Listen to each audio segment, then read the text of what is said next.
जय हिंद दोस्तों। इससे पिछला बार मैंने फाइनल डोज निकाला था और इस बार जो है फाइनल डोज 1.0 है। और फाइनल डोज इससे पिछला क्लास जो था आप लोगों ने उसको बहुत बढ़िया से रिस्पॉन्स दिया है और ये मैं समझ सकता हूँ कि आप लोगों के लिए कितना ज़्यादा बेनिफिट हुआ है। तो उम्मीद करता हूँ कि आपके लिए मैं क्लास जो भी लाया हूँ बहुत ज़्यादा यूजफुल होगा। तो ऐसे ही क्लास को लास्ट तक देखते रहिए, तो फिर आप जान पाएंगे कि कितना एग्जाम में कर सकते हैं। और ये एक एक क्वेश्चन आपको नोट करके जाना है और रिवीजन करके जाना है।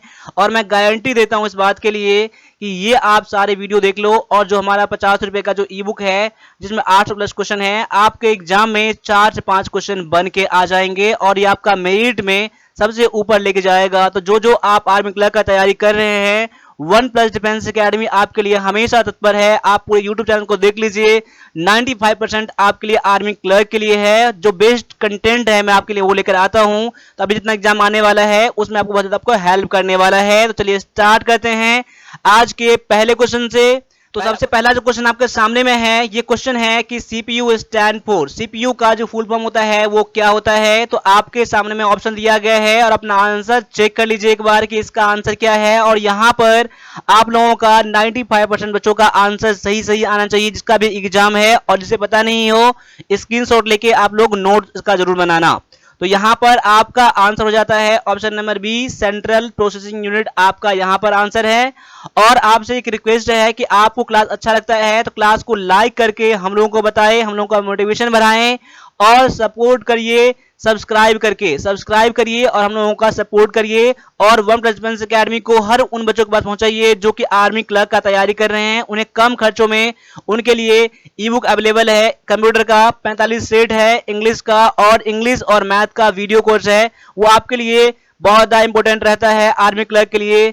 आप लोग खुद बताइए बच्चों को वन प्लस डिफेंस अकेडमी का एप्लीकेशन डाउनलोड करवाइए। और आपके सामने में क्वेश्चन भी आ चुका है ये, तो मैं क्वेश्चन पे पहले ध्यान देता हूं। क्वेश्चन ये है कि ऑपरेटिंग सिस्टम शुरू करने की प्रक्रिया जब उपयोगकर्ता कंप्यूटर को चालू करता है तो उसे निम्न प्रकार से जाना जाता है। यानी कि जब आप कंप्यूटर को ऑन करते हैं, स्टार्ट करते हैं, तो उस स्टार्ट करने की प्रक्रिया को कंप्यूटर की भाषा में क्या कहा जाता है। तो यहां पर देख लीजिए आपके सामने में ऑप्शन आ चुके हैं। अब यहां पर आपका आंसर क्या हो जाएगा वो देख सकते हैं। यहां पर जो आपका आंसर है ऑप्शन नंबर सी है, उसे बूट कहा जाता है, यानी कि उसको बूटिंग कहते हैं। कंप्यूटर जब स्टार्ट होता है तो उसे बूटिंग कहा जाता है। तो ऑप्शन नंबर आपका सी यहां पर करेक्ट आंसर है। एक पॉइंट इसमें और नोट कर लीजिए। देखिए आपके एग्जाम में क्वेश्चन ये आता है कि कंप्यूटर बूट नहीं कर सकता है कि जब तक कि उसमें क्या नहीं होता है। यानी कि इसका आंसर क्या हो जाता है, आपके कंप्यूटर में अगर ऑपरेटिंग सिस्टम नहीं हो, ओएस मतलब ऑपरेटिंग सिस्टम नहीं हो, तब तक कंप्यूटर बूट नहीं करता है। तो इस पॉइंट को आप लोग नोट कर लीजिएगा जो मैंने अभी बोला है। अब आपके सामने में क्वेश्चन भी आ चुका है। फिर से क्वेश्चन ये है कि एक शैक्षणिक संस्थान के डोमेन नाम में आमतौर पर निम्नलिखित होंगे। अब देखिए यहां पर एक चीज मैं बताना चाहता हूं आपको कि देखिए डोमेन नेम किसे कहते हैं। देखिए बहुत सारे बच्चों को पता होता है, बहुत सारे बच्चों को पता होता है और बहुत को पता नहीं होता है। देखिए जैसे कि मान लिया जाए www डॉट करके अगर मैं ये करूं one plus defence academy .com कर दूं, यहाँ पर ना .com कर दूं। देखिए यहाँ पर डॉट के बाद जो आता है ना .com आता है। कभी कभी आप देखे होंगे .org देखे होंगे, कभी कभी .edu देखे होंगे, कभी .tec या टेक देखे होंगे, .online देखे होंगे। ये सब देखते हैं ना, इस सब का कोई ना कोई मतलब होता है। इसे क्या एक्सटेंशन कहते हैं, जो डोमेन लास्ट में रहता है ना उसे आप देख के समझ सकते हैं। देखिए वहां ये कह रहा है कि शैक्षणिक संस्थान यानी जो एजुकेशनल जो संस्थान रहते हैं उसके डोमेन नेम में क्या लगा रहता है। तो यहां पर आपका आंसर हो जाता है ऑप्शन नंबर बी हो जाता है। लास्ट में डॉट करके ईडीयू लगा रहता है, जैसे कि एजुकेशन कहा जाता है। क्या कहा जाता है, एजुकेशन कहा जाता है। क्लियर है। अब यहां पर .org है, ये नॉन प्रॉफिटेबल ऑर्गेनाइजेशन में लगा रहता है। .com जो लगा रहता है वो लगा रहता है जिसका बिजनेस रहता है, उसमें .com लगा रहता है। तो यहां पर आपका आंसर ऑप्शन नंबर ए जो है, बी जो है बिल्कुल करेक्ट है। अब आगे देख लीजिए, अगला क्वेश्चन आपके सामने में आ चुका है कि पोस्ट स्टैंड फॉर, यानी कि पोस्ट का फुल फॉर्म क्या है कंप्यूटर के लैंग्वेज में। कंप्यूटर के लैंग्वेज में आपका क्या है, पोस्ट का फुल फॉर्म। तो यहाँ पर आंसर नोट कर लिए डायरेक्टली, यहाँ पर आपका आंसर हो जाता है ऑप्शन नंबर ए कि power on self test. Power on self test आपका यहाँ पर करेक्ट आंसर हो जाता है ऑप्शन नंबर ए। तो ऑप्शन नंबर एक पता नहीं होगा तो इसका स्क्रीनशॉट लीजिए और नोट करके जाइए। जिनका भी एग्जाम अभी आने वाला है उनके लिए 100% आपके लिए यूजफुल रहेगा। तो यहाँ पर one plus defence academy army clerk के लिए आप लोग खुद रेटिंग करते हैं, खुद बोलते हैं सबसे बेस्ट है, तो मुझे बहुत खुशी मिलता है। और आप लोग कमेंट भी मैं पढ़ता हूँ, हर लोग का मैं कमेंट पढ़ता हूँ, जो नेगेटिव और पॉजिटिव जो भी कमेंट करते हैं मैं उस पर ध्यान देता हूँ, और जो मेरे लिए रहता है कि मुझे इंप्रूव करना है मैं इंप्रूव कर लेता हूँ। ठीक है, अब आगे आ जाइए। अगला जो क्वेश्चन है कि आपका निम्न में से कौन कंप्यूटर के लिए ग्राफिकल इमेज और पिक्चर इनपुट कर सकता है। अब यहाँ पर कंप्यूटर के लिए कौन ग्राफिकल इमेज, यानी कि आप इतना समझ लीजिए कि इमेज कर लीजिए और पिक्चर कर लीजिए। ठीक है, इमेज और पिक्चर कौन सा इनपुट करने देता है, क्या प्लॉटर या स्कैनर, माउस या फिर प्रिंटर। देखिए यहाँ पर आपका आंसर जो हो जाएगा ऑप्शन नंबर बी हो जाएगा, स्कैनर हो जाएगा। देखिए स्कैनर क्या होता है, मान लीजिए आपके पास कोई फोटो है हाथ में और उसको कंप्यूटर में डालना चाहते हैं तो उसके लिए क्या करना पड़ेगा, आपको स्कैनर से स्कैन करना होगा, तो फिर इसको कंप्यूटर में डाल सकते हैं। यानी कि इसके लिए हेल्प कौन करता है, कौन इनपुट करने देता है, ये स्कैनर करने देता है। तो आपका आंसर ऑप्शन नंबर बी यहाँ पर बिल्कुल करेक्ट हो जाता है। तो क्लास को आप लोगों को लास्ट तक देखना है, मैं आपसे इतना रिक्वेस्ट करता हूं। देखिए क्लास में बहुत 15 मिनट लगेंगे आपको यहाँ पर, लेकिन क्लास को लास्ट देखना है। आपके एक एक नंबर एग्जाम में मैं इतना उम्मीद करता हूं कि इस क्लास से अगर एक क्वेश्चन बन गए ना, आपके एक क्वेश्चन बन गए तो आप हीरो बन जाएंगे अपने एग्जाम में। 15 मिनट में आपका एक क्वेश्चन बन जाता है तो बहुत बड़ी बात यह है। तो एक एक क्वेश्चन जितना मैंने आज तक मैंने कराया है उसको कर लेके जाएंगे तो आप एग्जाम में 100% पास करके आएंगे, इस बात का मैं दावा साबित कर सकता हूं। और एग्जाम आने वाला है वो भी देख लीजिएगा आप लोग। अब यहाँ पर अगला क्वेश्चन आपके सामने में है कि निम्नलिखित में से किस श्रेणी में एक कीबोर्ड शामिल होता है। यानी कि कीबोर्ड की मैं बात करूं यहाँ पर, तो कीबोर्ड क्या है, क्या ये इनपुट डिवाइस है, आउटपुट डिवाइस है, पॉइंटिंग डिवाइस है या फिर स्टोरेज डिवाइस है। तो यहाँ पर 99% बच्चों का आंसर सही आना चाहिए जिसका भी एग्जाम है। और जो पहली बार और जो जिन को पता नहीं है वो लोग सीखेंगे और नोट बनाएंगे। इनपुट डिवाइस है ये एक, ऑप्शन नंबर ए इसका बिल्कुल करेक्ट आंसर आ जाता है। तो सभी बच्चों का आंसर ऑप्शन नंबर ए जरूर आना चाहिए।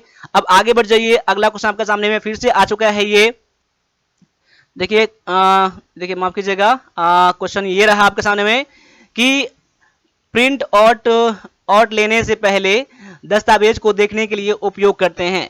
यानी कि मान लीजिए आपके कंप्यूटर में कुछ फाइल हैं, अगर उसको प्रिंट करना है यानी कि हार्ड कॉपी बनाना है आपको, तो उसके लिए आपको प्रिंट आउट देखना होता है ना। उसके लिए क्या देखना होता है आप लोगों को, कैसे देख सकते हैं, किसके हेल्प से देख सकते हैं आप लोग, क्या इंसर्ट टेबल के हेल्प से या प्रिंट प्रीव्यू के हेल्प से या फिर फॉर्मेट प्रिंटर के हेल्प से या फिर कट के हेल्प से। देखिए आप लोगों को जब प्रिंट करना होता है, प्रिंट करने से पहले जो फाइल आप देखते हैं वो आप प्रिंट प्रीव्यू के हेल्प से देख सकते हैं। यानी कि आपको यहां पर आंसर देना था तो आपका आंसर ऑप्शन नंबर बी यहां पर बिल्कुल करेक्ट हो जाता है। अब अगला क्वेश्चन भी आपके सामने में आ चुका है कि यदि आप विंडोज 98 को विंडोज एक्सपी में बदलते हैं तो आप वास्तव में अपने कंप्यूटर के साथ क्या करते हैं। देखिए यहां पर अब मैं एक चीज मैं बता देता हूं, पहले आपका विंडोज 98 आया था, उसके बाद आया था विंडोज एक्सपी आया था, उसके बाद अलग वर्जन है। ठीक है, तो यहां पर अगर विंडो 8 से विंडो अगर एक्सपी में जाते हैं तो अपने कंप्यूटर के साथ क्या करते हैं, क्या उसे अपने स्टार्ट करते हैं, अपग्रेड करते हैं या अपडेट करते हैं या फिर पैच करते हैं, क्या करते हैं। देखिए यहां पर बहुत सारे बच्चे यहां पर कंफ्यूज कर जाएंगे यहां पर आंसर देने में, लेकिन आप लोगों को आंसर जब देना है पूरे मन को शांत करके और यहां पर सही आंसर करने हैं। तो यहां पर आंसर मैच कर लीजिए, यहां पर आपका आंसर है ऑप्शन नंबर बी है जो कि है अपग्रेड। अपग्रेड करना किसे कहते हैं, नीचे के वर्जन से ऊपर के वर्जन की ओर जाना, इसे क्या कहते हैं, अपग्रेड कहते हैं। लेकिन बहुत सारे बच्चों का आंसर यहां पर अपडेट में भी आ सकता है, इसलिए मैंने बताया था कि कंफ्यूज कर जाएंगे और आंसर देने टाइम में आप लोग कंफ्यूज कभी नहीं करें। एग्जाम में यही तो टेस्ट किया जाता है। देखिए यहां पर अगर आप लोग टेस्ट लगाते होंगे 30 क्वेश्चन, 35 क्वेश्चन, 36 क्वेश्चन, 38 क्वेश्चन बनता होगा आप लोगों को, जनरली इतना क्वेश्चन बनता है। अभी बच्चे ऐसे भी हैं 45 भी कर लेते हैं, 46 भी कर लेते हैं, ऐसे बच्चे कम हैं, लेकिन एवरेज बच्चों का स्कोर जो होता है ना इतना होता है। देखिए यहाँ तो कर लेते हैं, लेकिन यही चीज एग्जाम में आने पर क्या होता है, बच्चों का स्कोर कम हो जाता है। एग्जाम का लेवल भी अगर सेम रहेगा तो भी कम हो जाता है, क्योंकि वहां पर उसका मन क्या होता है, शांत नहीं रहता है, मन में बहुत तरह की बातें आते रहते हैं। इसलिए इतना प्रैक्टिस करके जाइए आप लोग, तो आप लोगों को ऐसा प्रॉब्लम कभी नहीं आएगा। अब यहाँ पर अगला क्वेश्चन आपके सामने में आ चुका है कि कंप्यूटर के मुख्य सिस्टम बोर्ड को कहा जाता है। कंप्यूटर के मुख्य सिस्टम बोर्ड को क्या कहा जाता है, यानी कि सिस्टम बोर्ड को, मेन सिस्टम बोर्ड को क्या कहा जाता है? क्या उसे इंटीग्रेटेड सर्किट कहा जाता है, जैसे कि आईसी के नाम से जानते हैं, मदरबोर्ड कहा जाता है, प्रोसेसर कहा जाता है, माइक्रोचिप कहा जाता है? तो यहाँ पर जो आपका आंसर है ऑप्शन नंबर बी है, जैसे कि मदरबोर्ड कहा जाता है। ऑप्शन नंबर बी आपका यहाँ पर आंसर करेक्ट हो जाता है। अब आपके सामने में अगला क्वेश्चन फिर से आ चुका है कि टेक्स्ट में आपकी स्थिति को द्वारा दर्शाया गया है। देखिए यहाँ पर टेक्स्ट में जैसे मान लिया जाए मैंने अभी यहाँ पर कोई टाइपिंग कर रहा हूँ, आपके लिए मैं क्वेश्चन तैयार कर रहा हूँ। अगर मैं अभी यहाँ टाइपिंग कर रहा हूँ, कई लाइन में टाइपिंग करता हूँ यहाँ पर, अब मेरा कहाँ पर है, कहाँ पर मेरा स्थिति है, जैसे हम अब लिखूंगा तो क्या यहाँ से लिखाएगा, यहाँ से लिखाएगा या यहाँ से लिखाएगा? ये चेक करने के लिए क्या बताता है, क्या ब्लिंकर बताता है कि आपकी पोजीशन अभी कहाँ पर है, या कर्सर, या फिर कर्सर, या फिर यहाँ पर पॉइंटर क्या दिखाता है? यहाँ पर देखिए, यहाँ पर एक मिस्टेक यहाँ पर है कि आपका यहाँ पर CURSOR है और COU यहाँ पर SER है। देखिए इसका मतलब तो क्या हो जाता है, COUSER, कॉजर ये है, कर्सर नहीं है, माफ कीजिएगा, यहाँ पर कॉजर है। देखिए गौर से देख लीजिएगा, यहाँ पर CAUSER है, कॉजर, और ये कर्सर है। कर्सर क्या होता है, कंप्यूटर में होता है, ब्लिंकर कंप्यूटर में होता है, पॉइंटर कंप्यूटर में होता है, लेकिन कॉजर कंप्यूटर से कोई मतलब नहीं रखता है। यहाँ पर स्पेलिंग थोड़ा ध्यान रखिएगा, हिंदी में टाइपिंग करने में यहाँ पर मिस्टेक हो चुका है। अब क्वेश्चन नंबर 10 के लिए आपका आंसर यहाँ पर क्या हो जाएगा, उसके लिए देखिएगा। तो ऐसे क्वेश्चन में कभी कभी बच्चे क्या होते हैं, फंस जाते हैं, और ऐसे क्वेश्चन में बच्चों को प्रॉब्लम हो जाता है। इसीलिए ऐसे क्वेश्चन को आप लोग कभी भी देखें तो देखिए यहाँ पर आंसर आप लोग कमेंट कर लीजिए एक बार कि आपका आंसर यहाँ पर क्या हो जाता है, क्वेश्चन नंबर 10 का आंसर। तो यहाँ पर आपका आंसर जो हो जाएगा क्वेश्चन नंबर 10 का, वो हो जाएगा ऑप्शन नंबर बी हो जाएगा, उसे कहते हैं कर्सर। देखिए यहाँ पर मुझे मिस्टेक हो गया था, CAU मैंने देख लिया था मैंने, ठीक है। तो यहाँ पर CURSOR ये होता है कर्सर, ऑप्शन नंबर बी आप लोग, ठीक है। चलिए अब इस मिस्टेक के लिए मैं आपसे माफी चाहता हूं कि यहाँ पर थोड़ा सा मिस्टेक हो गया है टाइपिंग में। अब आगे आ जाइए, अगला क्वेश्चन है यहाँ पर, कितने मेगाबाइट एक गीगाबाइट बनाते हैं? कितने मेगाबाइट मिलकर एक गीगाबाइट बनता है? देखिए ये मैंने कई बार बता रखा है। तो यहाँ पर अगर आपने मेरा पहला क्लास देखे होंगे या फिर आप लोग कोई बुक पढ़े होंगे तो आप लोगों को ये चीज पता ही होगा। तो इसका आंसर जो है ऑप्शन नंबर ए है, 224 MB बराबर में 1 GB होता है। क्लियर है? अब मैं फिर से एक बार कहना चाहता हूं बीच में रोककर आपको कि यहाँ पर 800 प्लस वाले कंप्यूटर का ई बुक जरूर ले लीजिएगा, जिसका भी एग्जाम 16 अक्टूबर का है। तभी मैं बोलूंगा एक बार लेके, एक बार कम से कम पढ़ के चेक कर लीजिए, आपके लिए कुछ थोड़ा सा नया मिलेगा। बस ये 50 रुपए के है, कोई बात नहीं है। और इसके बाद जो एग्जाम है ना, जैसे नवंबर में है या आपका जनवरी में है, उन सभी बच्चों के लिए मैं बोलूंगा ले ही लो, कम से कम कंप्यूटर ले लो। बाद में प्रैक्टिस करने के लिए 45 सेट का आपके पास रहेगा, आप ये भी ले सकते हैं आप लोग, इंग्लिश का भी है। और जिनका भी एग्जाम नवंबर में है, मैं उन सभी से बोलूंगा कि अभी टाइम है, अभी क्लास ले लो, और बाद में आपको टाइम नहीं मिलेगा, क्लास लेकर भी कोई फायदा नहीं होगा। इसीलिए क्लास अभी ले लो, नवंबर वाले और जनवरी वाले 100% जो भी क्लर्क का तैयारी कर रहे हैं या कहीं भी तैयारी जाकर कर रहे हैं या घर पे कर रहे हैं या फिर तैयारी कर चुके हैं, मैं सभी को बोलूंगा कि ये क्लास ले लो। कोई बात नहीं है, 1000 रुपए की आपको इंग्लिश क्लास मिल जाएगी, कोई बड़ी बात नहीं है। यहाँ पर लेके आपको सारे क्वेश्चन जो हैं आपके हूबहू आप एग्जाम के पैटर्न पर हैं। अब आ जाइए अगले क्वेश्चन पर आ जाइए कि आउटपुट डिवाइसों का उपयोग करके कोई भी, अब देखिए यहाँ पर आउटपुट डिवाइस का यूज करके आप लोग क्या कर सकते हैं? क्या डेटा को इनपुट कर सकते हैं, डेटा को स्टोर कर सकते हैं, या डेटा स्कैन कर सकते हैं, या फिर डेटा को देख या फिर प्रिंट कर सकते हैं? क्या कर सकते हैं? देखिए आउटपुट डिवाइस ऐसा चीज होता है ना जिसमें हम कंप्यूटर से हम लोगों को बाहर निकलता है, या तो हम लोग देखते हैं या फिर उसे हम ऐप से प्रिंट करते हैं। यानी कहने का आपका आंसर यहाँ पर हो जाएगा ऑप्शन नंबर डी हो जाएगा, व्यू और print data. Option number D आपका यहाँ पर आंसर बिल्कुल करेक्ट हो जाता है। अब अगला क्वेश्चन आपके सामने में आ चुका है कि जब पॉइंटर को पर रखा जाता है तो वह हाथ के आकार का होता है। देखिए यहाँ पर आप लोग पॉइंटर कभी देखे होंगे ना, आप लोग कभी कंप्यूटर चलाया होगा आपने, तो वहां पर देखा होगा कि कहीं कहीं पर आपका एरो का निशान रहता है, एरो का निशान रहता है, ठीक है। और कहीं कहीं पर क्या बन जाता है, ये हाथ का निशान बन जाता है, कहीं कहीं पर हाथ का निशान बन जाता है। ऐसा कब होता है? जब हाथ का निशान बनता है तो किस कारण से होता है? क्या ग्रामर एरर के कारण से, या फॉर्मेटिक एरर के कारण से, या हाइपरलिंक कारण से, या फिर स्पेलिंग एरर के कारण से? देखिए जहां पर भी आपका हाइपरलिंक होता है ना, जहां पर हाइपरलिंक होता है वहां पर हाथ का निशान बन जाता है। ऑप्शन नंबर आपका सी जो है यहाँ पर आंसर बिल्कुल करेक्ट हो जाता है। अब अगला क्वेश्चन आपके सामने आ चुका है कि एक computer program that converts an entire programme into machine language eight one time is called, क्या कहा जाता है कि एक कंप्यूटर प्रोग्राम जो एक समय में पूरे प्रोग्राम को मशीनी भाषा में परिवर्तित कर देता है उसे क्या कहा जाता है। यानी कि कंप्यूटर प्रोग्राम जो एक समय में पूरे प्रोग्राम को मशीनी भाषा में ट्रांसफर करने का मतलब ट्रांसफॉर्म करने का क्या कौन सा करता है उसे क्या कहते हैं। क्या उसे इंटरप्रीटर कहते हैं या सिम्युलेटर कहते हैं या कंपाइलर या फिर नंबर्स, क्या कहा जाता है तो उसे कहा जाता है कंपाइलर कहा जाता है। तो ऑप्शन नंबर सी जिसने भी करा है उनका आंसर बिल्कुल यहां पर करेक्ट हो जाता है। अब अगला क्वेश्चन देख लीजिए। अगला क्वेश्चन आपके सामने में आ चुका है। वैज्ञानिक कार्यों के लिए सर्वाधिक लोकप्रिय भाषा कौन सा है। For scientific work the most popular language is, कौन सा यहाँ पर है, क्या पास्कल है, फोर्टन है, कोबोल है या फिर प्रोलॉग है। तो यहाँ पर सभी का आंसर आना चाहिए ऑप्शन नंबर बी आना चाहिए। फोर्टन जो है यहाँ पर आपका आंसर बिल्कुल करेक्ट हो जाता है। अब अगला क्वेश्चन आपके सामने आ चुका है कि टीसीपी स्टैंड फॉर, यानी कि टीसीपी का फुल फॉर्म क्या है। मैंने बताया था कि आपको इस पर मैं क्लास दे दूंगा आपको शॉर्टकट का, लेकिन मैं कुछ कुछ करके आपके सामने में मैं ला रहा हूं। तो आप लोगों को थोड़ा सा करके करिए और जितना भी सारा आ रहा है पॉइंट उसको नोट करके करिए। और कौन कौन नोट बना रहे हैं आप लोग कमेंट कर सकते हैं। साथ साथ आप किस किस एआरओ से हैं अपने एआरओ का यहाँ पर नेम मेंशन करिए, कमेंट में जाकर मेंशन करिए कि आप कौन से एआरओ से हैं और आपका एग्जाम कब है। ठीक है, अब यहाँ पर आपके सामने में इसका आंसर मैं बता रहा हूँ, आंसर मैच कर लीजिए। इसका आंसर ऑप्शन नंबर सी है जो कि है transmission control protocol. Option number c आपका यहाँ पर करेक्ट आंसर हो जाता है। ट्रांसमिशन कंट्रोल प्रोटोकॉल आपका आंसर बिल्कुल यहाँ पर करेक्ट हो जाता है। अगला क्वेश्चन आपके सामने में है कि कौन सी मेमोरी नॉन वोलेटाइल है और इसे केवल एक बार लिखा जा सकता है। बहुत ही इंपॉर्टेंट सा क्वेश्चन आपका ये है। ठीक है, देखिए नॉन वोलेटाइल भी होता है और लेकिन उसमें एक बार ही लिखा जा सकता है, उसे क्या कहते हैं। क्या उसे रैम कहते हैं या ई प्रोग्राम कहते हैं, प्रोम कहते हैं या फिर ई प्रोम कहते हैं या फिर प्रोम कहा जाता है, क्या कहा जाता है। तो यहाँ पर आंसर नोट कर लीजिए। यहाँ पर आपका आंसर है ऑप्शन नंबर डी, जिसे कहा जाता है क्या, पी रोम कहा जाता है।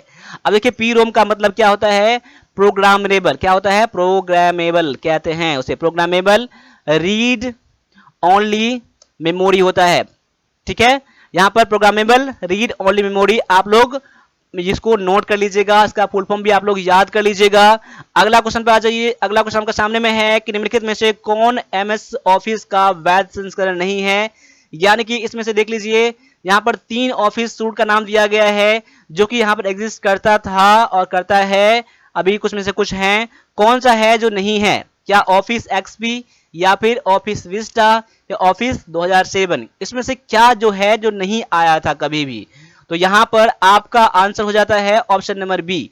देखिए यहाँ पर ऑफिस विस्टा जो है कभी नहीं आया था, ये आपका कोई वर्जन नहीं है। लेकिन ऑफिस एक्सपी जो है ये एमएस ऑफिस का जिसे माइक्रोसॉफ्ट ने बनाया था उसका एक पार्ट है, कभी इसका आपका वर्जन रहा है ऑफिस सूट का। 2007 भी है, 2010 भी है, 2013 भी है। ठीक है, ये 2020 भी है। यहाँ पर ऑप्शन में बस आपका एक जो है बी, जो ऑफिस विस्टा कभी नहीं आया था। देखिए विंडो विस्टा आया भी था ऑपरेटिंग सिस्टम, लेकिन ऑफिस विस्टा कभी नहीं आया था। ठीक है, अब यहाँ पर अगला क्वेश्चन देख लीजिए क्या है कि व्यक्तियों द्वारा, यहाँ ब्लैंक है, व्यक्तियों द्वारा अपनी पहचान को गलत साबित करके आपसे गोपनीय जानकारी प्राप्त करने का प्रयास करता है। देखिए इंटरनेट में ऐसा चीज होते रहता है। देखिए वहां पर कोई भी इंसान ऐसा रहेगा और अपने बारे में नहीं बताएगा और आपके बारे में ही डायरेक्टली सब कुछ पूछेगा। उसे क्या कहते हैं, उसे क्या कहते हैं, क्या उसे फिशिंग करना कहते हैं या कंप्यूटर वायरस कहते हैं या स्पाईवेयर घोटाले कहते हैं, स्पाईवेयर स्कैम या फिर वायरस, क्या कहते हैं। तो यहाँ पर बहुत सारे जो आंसर फिर से यहाँ पर कंफ्यूज करने वाले हैं कि मैं यहाँ पर आंसर क्या दूं, लेकिन मैं आपको आंसर यहाँ पर कंफर्म कर रहा हूँ, वही आपको आंसर यहाँ पर नोट करके करना है और याद भी करना है। यहाँ पर आपका आंसर हो जाता है ऑप्शन नंबर ए हो जाता है, जिसे कि फिशिंग कहा जाता है। ऑप्शन नंबर आपका ए जो है बिल्कुल यहाँ पर करेक्ट आंसर हो जाता है। अब अगला क्वेश्चन आपके सामने आ चुका है कि निम्नलिखित में से कौन सा सबसे तेज प्रकार का कंप्यूटर है। देखिए यहाँ पर 95% बच्चों का आंसर बिल्कुल यहाँ पर करेक्ट आ जाएगा।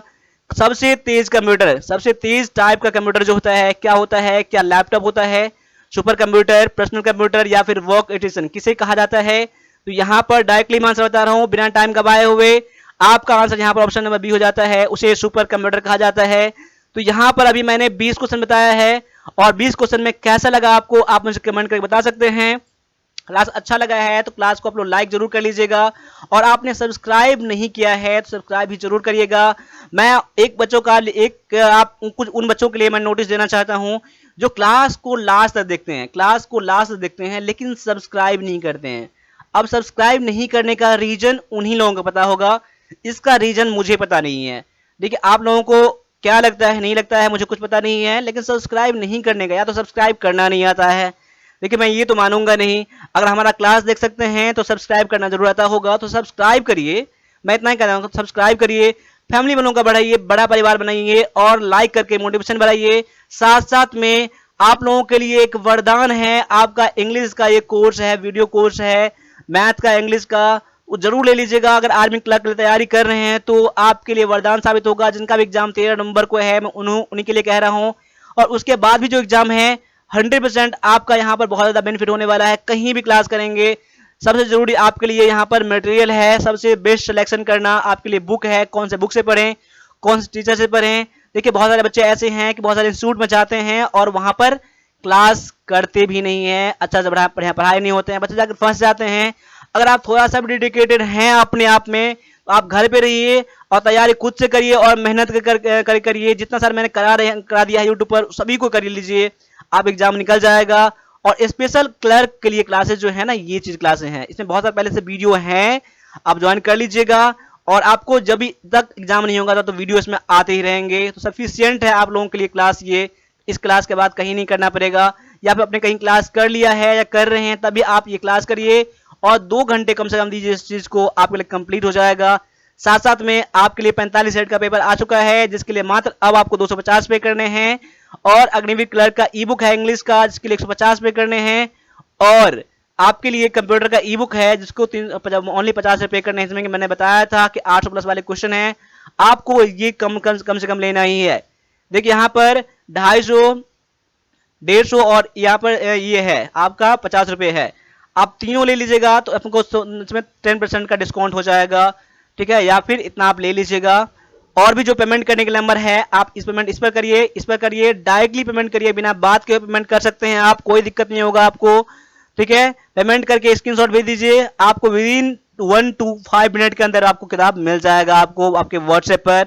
और भी जो क्वेरी है आप मुझे कमेंट करिए, मैं सभी कमेंट को स्पेशली मैं खुद रीड करता हूं और मैं इसका रिप्लाई करता हूं। जहां मुझे जरूरी लगता है कि रिप्लाई करने हैं, मैं वहां पर रिप्लाई भी करता हूं। तो मिलता हूं अगले क्लास में, तब तक सभी से एक बार फिर से जय हिंद, जय भारत।